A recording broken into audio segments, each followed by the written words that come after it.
that it's a lie, and regardless of what your beliefs are, I mean, I'm down here, I'm experiencing this. I'm not a conspiracy theorist. I'm just a guy who's down here and has the luxury, if you can even call it that, to talk to literally hundreds of people over the last couple of weeks from all different walks of life, from government all the way down to, homeless fishermen, essentially.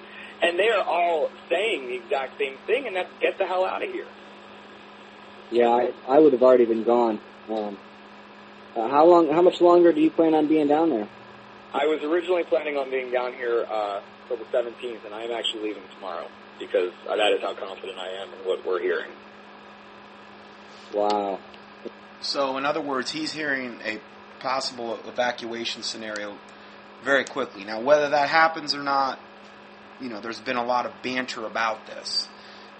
But it could be in the next day. It could be in the next couple weeks, the next month. It's hard to say. If I have said this before, I think one of the main things that will either precipitate an evacuation will be either the air quality degrading to such a point where people are literally starting to drop dead.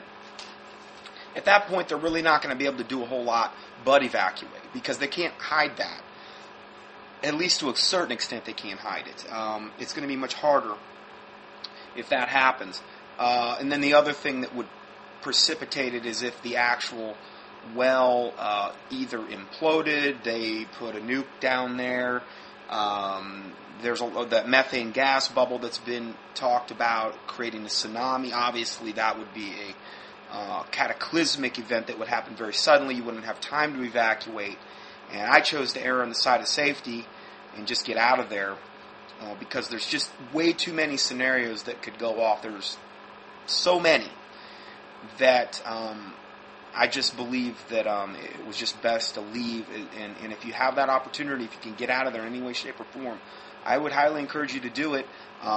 Pray about it, fast about it if you need to, but I'm praying that the Lord, gets the remnant out of there and the innocent. So let's go a little bit further here. Incredible. Yeah. It's, I think that there is so much confusion and disinformation. Well, I'm glad you're down there, man, and that you're spreading the word and you're setting people straight. I know we've been screaming this. It's almost so far-fetched, it's unreal, Just to sit here and explain to somebody that this catastrophe, this event, and it's almost unbelievable. And people don't want to hear it. I mean, it's understandable that that's the case, but do I think that it's something people should be listening to? Yes. And no matter how hard it is to hear, I mean, the truth is hard to hear, and people think that it's so outlandish that it couldn't possibly be true, but all signs are indicating that it's the only thing that's true. The people who are from here, I love the people from here. They are not dumb or any stereotype. Just the same as anywhere. You're gonna have your ideas about people. They're not stupid. I mean, there are people down here who know.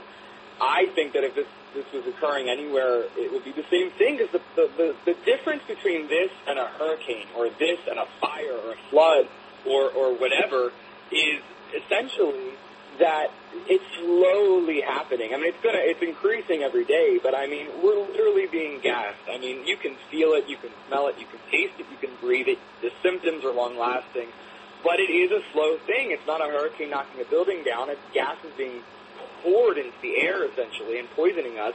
It's oil slowly washing up onto the beaches. It's more of a slow kill. So I think it's harder for people to understand and really grasp it. And we did have, like I said, the ability to be in 5 different cities in a day, or a couple different places. I mean, we're in our cars. So the analogy that comes to mind is the analogy where, you take a frog and you throw him in boiling water, he jumps out real quick. That would be more akin to a hurricane coming at you or something of that nature.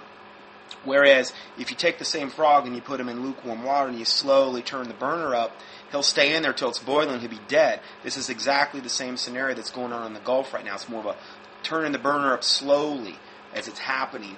And in this case, they're literally being gassed, most likely to death if they continue to stay in that environment. We're not doing this, we're not flying around. We're trying to do it as much as anybody who lives here would be doing it. And, I still see the resistance understanding. But, you know, the people down here are resilient. I hope and I pray to God that they will not wait until FEMA's knocking on their door and taking them out in the middle of the night to wake up. You know, that's my prayer. Yeah, that quote is from Sir Winston Churchill. It says, "Men occasionally stumble over the truth, but most of them pick themselves up and hurry off as if nothing ever happened." That's a perfect quote to describe what's happening.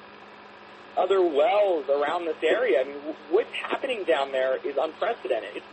Nothing like this has ever happened. And you have to wonder how this was allowed to happen. And then, you know, again, I'm still doing my homework, but the next question is, why was it maybe allowed to happen? You know, maybe there was something deeper going on here. I mean, I sure think that there's something a lot darker going on here than is being talked about. Matt, I'm not proud to say it, but I believe that this oil debacle, this